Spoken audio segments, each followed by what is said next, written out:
धीरे नारे ना, धीरे नारे ना, धीरे नारे ना, रा रा रा रा रा,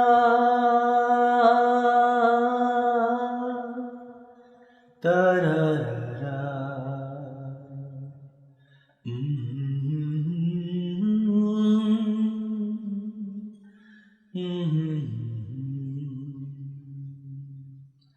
धीरे नारे ना,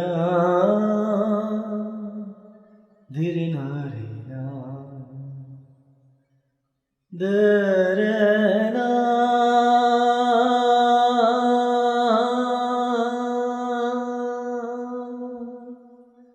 धीरे ना, धीरे ना, धीरे ना, तेरे ना, ओ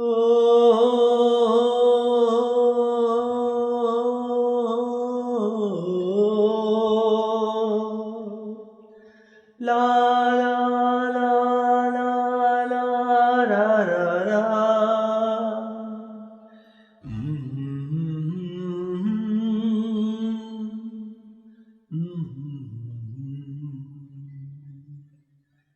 रे रे रे रे ना, ता रा रा रा, ता रा ना ना ना ना ना ना, रे दा रे ना ना ना रे, दा रे ना, दा रे ना रे, दा रे ना ना,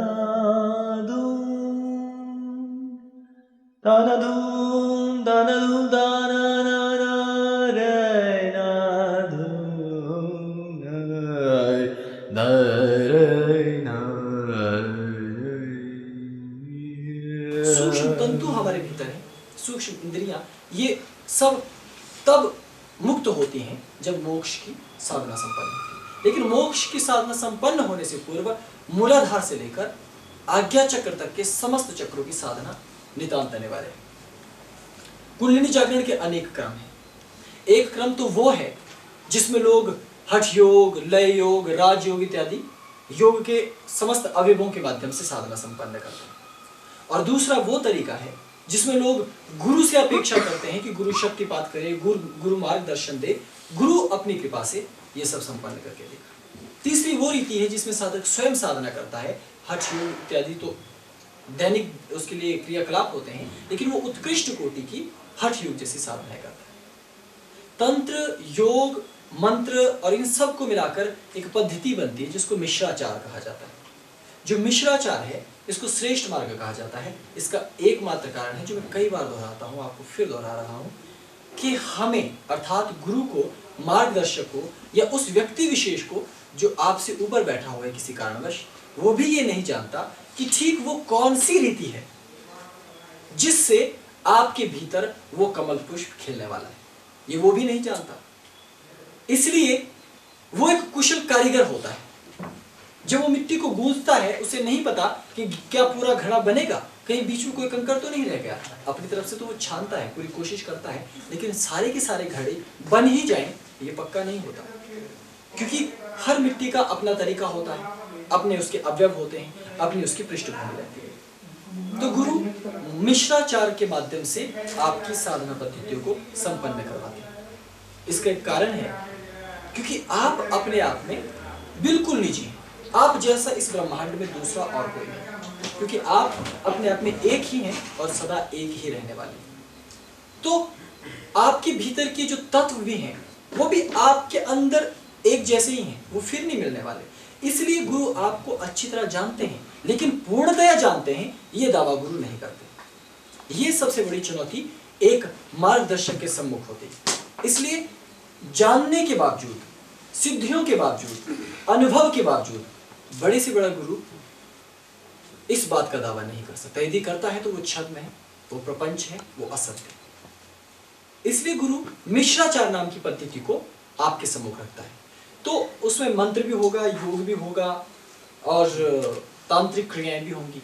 तो अब जिस रूप के आप हैं उसके अनुरूप वो चीज आपको फल जाती है। अगर आप मंत्रमय योगी होंगे तो आपको मंत्र से ही मिल जाएगा, लेकिन आप यदि पूर्ण योगी होंगे तो बिना मंत्र के भी केवल योग मात्र से आप पर अनुकंपा होने लगेगी। लेकिन आपके लिए मंत्र और योग दोनों नहीं तो तंत्र मार्ग से आप पर अनुकंपा होने लगेगी। दोनों से परे आप भक्त हृदय हैं तो गुरु कृपा से आप पर अनुकंपा होने लगेगी। तो हम ऐसा नहीं कर सकते कि पहले ही अपने आप को घोषित कर दें, अरे हम तो सत्वपंथी हैं, हम रजसपंथी हैं, हम तो तांत्रोक्त हैं या मंत्रोक्त हैं। वो दगाबाजी है, वो झूठ है, वो असत्य है, वो खिलवाड़ है साधकों के साथ। क्योंकि हम एक फुलवारी के बीच में बैठे हैं, हर एक पुष्प अपने आप में बिल्कुल विचित्र है, उसके पीछे एक लंबी कहानी। शिविर के इस कक्ष में भले ही आज हम लोग एकत्रित हो गए, लेकिन हर एक चेहरे के पीछे उसका अपना दुख है, अपनी कहानी है। वो किस दौर से गुजरा है, बाल्यावस्था से लेकर उसने क्या क्या सहा है, अभी तक की किस पृष्ठभूमि पर वो पहुंचा है, उसके पीछे जो कहानी है उसके कई अध्याय, और उन अध्यायों से उसका व्यक्तित्व निर्मित होता है, और उसका पूरा का पूरा व्यक्तित्व उस कहानी के ऊपर आश्रित है। और ये कहानी बड़ी गहन भूमिका हमारे विकास में निभाती है। और एक कहानी अदृश्य भी है जिसे हम सूक्ष्म कथा कहते हैं, वो है पूर्व जन्म की। हमारा संप्रदाय ये अचूक विश्वास रखता है कि जो पूर्व जन्म के सूक्ष्म कर्म है वह हमारे भविष्य को निर्धारित करने वाले होते हैं। ये पूरी तरह से वैज्ञानिक है, क्योंकि आज आप कुछ भी करते हैं तो कुछ क्षण के बाद उसका परिणाम मिलेगा। तो जो भूत है तभी वर्तमान है, वर्तमान है तभी भविष्य है। तो ये पूरक तत्व है। इसलिए सूक्ष्म में भी आपका एक जीवन चला हुआ है जिसे आप बिसार बैठे हैं, लेकिन उसका एक बहुत बड़ी, उसकी भी एक अध्याय है, कहानी है। और जो अभी आप भोगी हैं जिस जीवन के, उसकी भी एक कहानी। इन दोनों तत्वों को हमें एक साथ निष्क्रिय करना है। हमें इस जीवन को भी खेल समझना है। और ये इतना आसान नहीं है। कहने को बड़ा आसान है कि ये जिंदगी मोह माया है, ये सब ऐसा है, कहने को तो कोई भी कहते, प्रवचन करना आसान है, पर उसमें जीना, उसमें जीवंतता की तरह, चट्टान की तरह तूफान में खड़े रहना, ये आसान नहीं है। बड़े बड़े युग पुरुष ढह गए हैं यहाँ। परम पूज्य विश्वामित्र जी अचूक अकाट्य जो कह दिया वो तंत्र ग्रंथ ऐसा अकाट्य सत्य मानते हैं कि विश्वामित्र प्रणीत, जिस वाक्य के आगे जुड़ जाए कि ये वाक्य या ये मंत्र विश्वामित्र प्रणीत है, तो ब्रह्मा जी में वो साहस नहीं है कि विश्वामित्र प्रणीत को काट सके। लेकिन ऐसा चट्टानी व्यक्तित्व, ऐसा धुरंधर योद्धा, ऐसा महाप्रकांड विद्वान भी हार जाता है, कहीं ना कहीं कमजोर रह जाता है। क्योंकि जीवन के इतने अध्याय हैं ना कि हम कुछ अध्यायों को जब मजबूत करने में जुट जाते हैं तो कुछ इतने अनदेखे से और इतने छोटे से अध्याय हमारे जीवन में रह जाते हैं। वो कब कहां से हमें खोखला कर जाते हैं, हमें ही इस बात की खबर नहीं लगती। और हम एक अच्छी शुरुआत करते हैं किसी चीज की, लेकिन वो पूर्णता तक पहुंच ही नहीं पाते। ऐसे ही व्यक्ति को योग भ्रष्ट कहा गया, और हो सकता है हम में से या हम ही वो योग भ्रष्ट है। लेकिन अगर हमसे पूर्व में कोई गलती हो गई है, वो अब पुनः नहीं दोहरानी है। और समय कम है, हमारे जीवन में समय बेहद कम है। एक तो हम विवश हैं इंद्रिय जनित पीड़ाओं से, क्योंकि हम अर्जुन तो नहीं है गुड़ाकेश निद्रा को जीते हुए जिसको नींद ही ना आती हो। आप लोगों को तो सोना भी पड़ता है, इसलिए आप गुड़ाकेश नहीं है।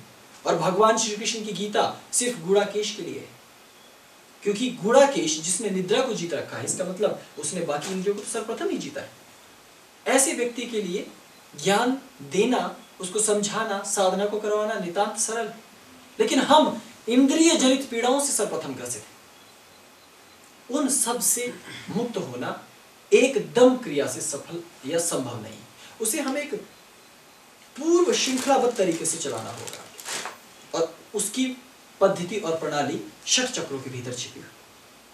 जो पंचकोश हैं, पंचकोश भीतर भीतर भीतर भीतर जाने की प्रणाली है। बाहर से भीतर की यात्रा है, और भीतर अपने आप तक की यात्रा है।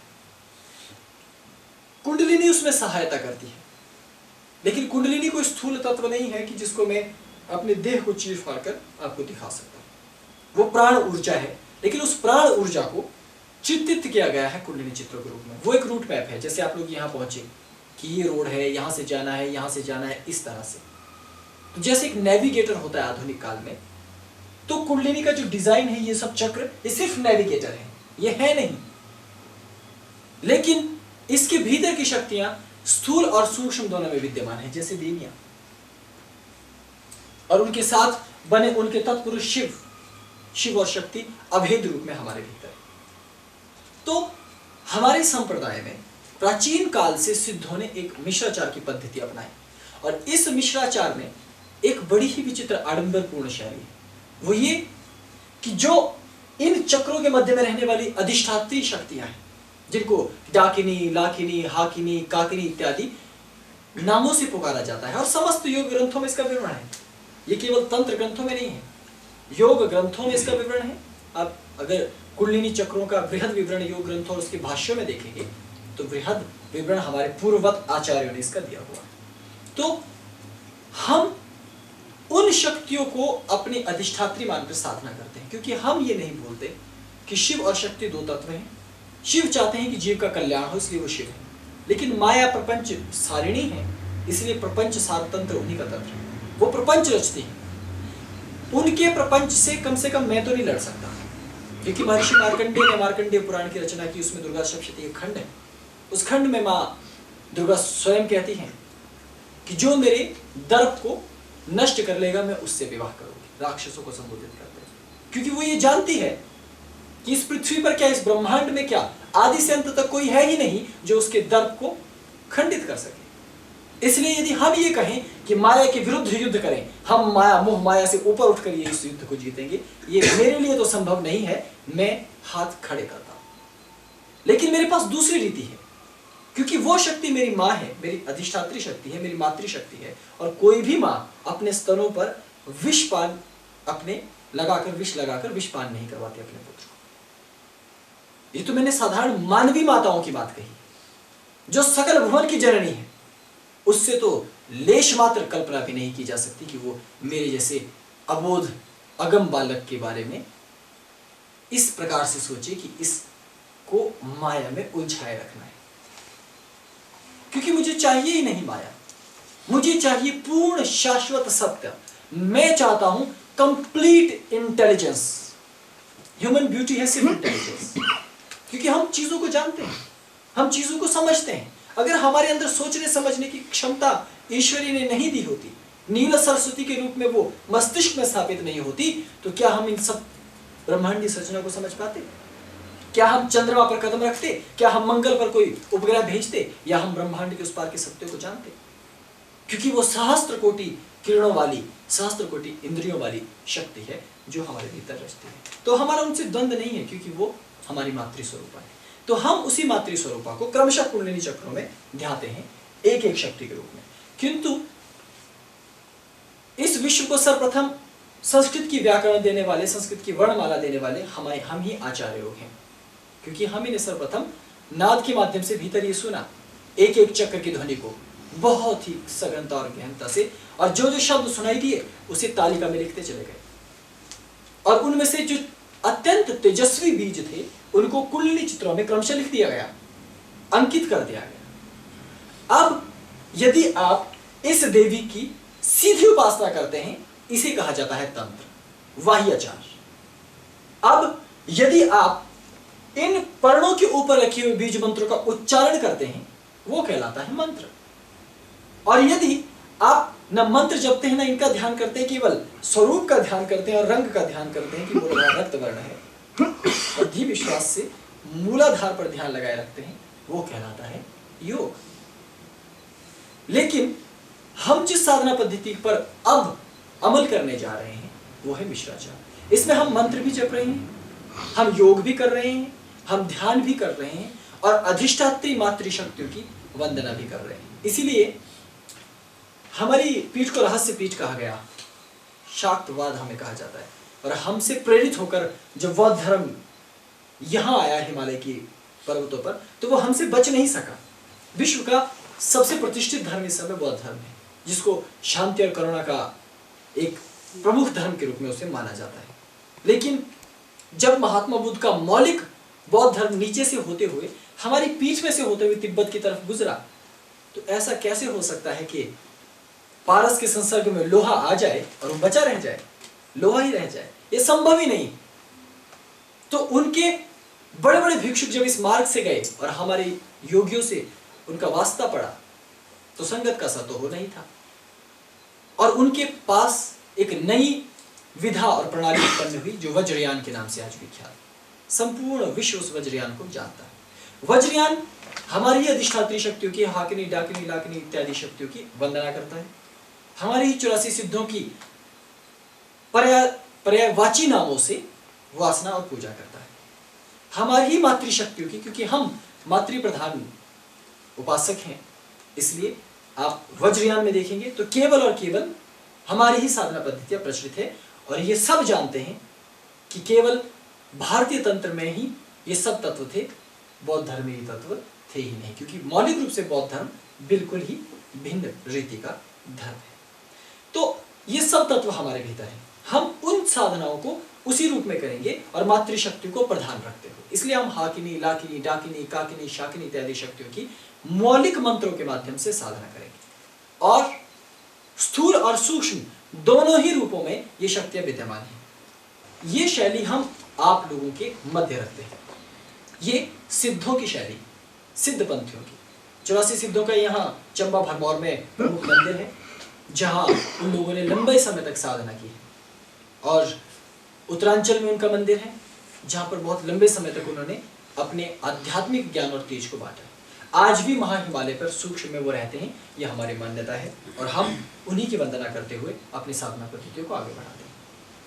रात्रि बहुत हो गई है, इसलिए आप लोगों के विश्राम का समय हो रहा है।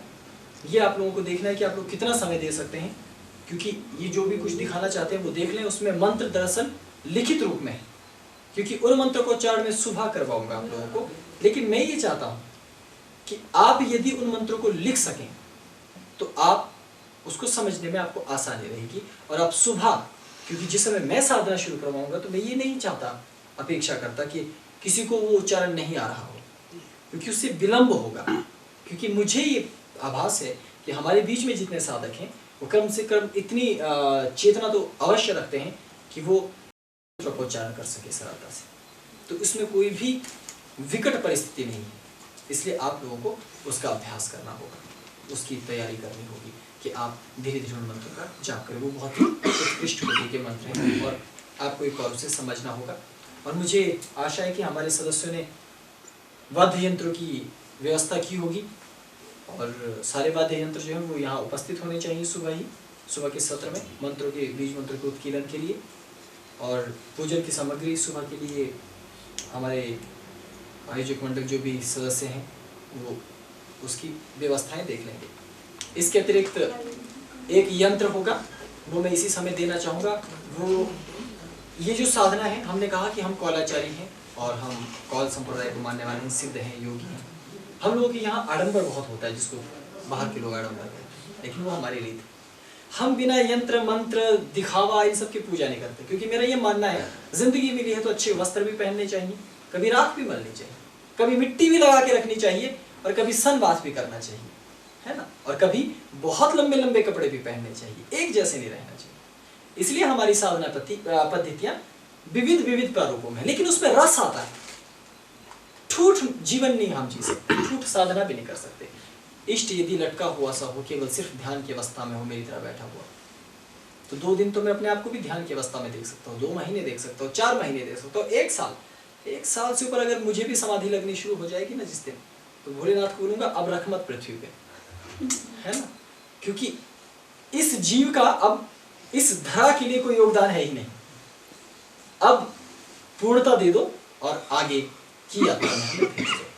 तो हमें जीवित और जीवंत लोगों की जरूरत है ना, हिलते डुलते बुद्धों की, बुतों की जरूरत नहीं है। तो जो बुत होंगे उनको हम छांट लेंगे और उनको वाहनों में बिठा के वापस तुरंत, तो बुतों से बाहर निकलना है हमें, अपनी अतीन्द्रिय क्षमताओं को जानना। अभी तो इंद्रिय क्षमताओं को ही हमने नहीं जाना, हमने नहीं देखा कि हमारी इंद्रियां कितना रस लूट सकते हैं, हमारी इंद्रियां किस तरह से सक्रिय हो सकती है, किस तरह से चैतन्य हो सकती हैं, हम कैसे सोच सकते हैं। हमारी इंद्रियां इतनी दुष्ट और इतनी पुष्ट दोनों ही हैं कि हम जब सोचने पर आते हैं तो हैरानी होती है। अब इसी सोचने की पद्धति से आपकी प्रखरता का, आपकी कुंडलिनी के जागरण के स्तर का पता चलता है। इसलिए चेतना को जागृत करने का तरीका बिल्कुल अनूठा है। साधनाएं उस ढर्रे से बिल्कुल इतर हैं जिस ढर्रे पर हम लोग चलते हैं। हमें लगता है कि पूजा पाठ और साधना ये है, क्योंकि हम वो मान बैठे हैं। लेकिन पूजा पाठ और साधनाएं बिल्कुल एक अलग ही विषय है, वो सनकियों जैसा विषय है। हमें लगता है कि पंडित जी ने कहा कि दिया दाइयों रखें, तो अक्सर पूजा में महिलाएं लड़ती रहती हैं। तो ये जो पद्धतियां हैं ये ईश्वरीय साधना नहीं है, और ना ही इन चीजों का ईश्वर से कोई लेना देना है। क्योंकि आप जिस दिन सहस्त्र इंद्रियों वाले स्वामी हो जाते हैं, उस दिन ये दिए गौण होते हैं। आपने कोई भी दिया जला दिया, किसी भी दिशा पर रख दिया, वो सफल ही सफल। धीरे नारे ना, धीरे नारे ना, धीरे नारे ना, धीरे नारे ना, धीरे नारे ना, रा रा रा रा।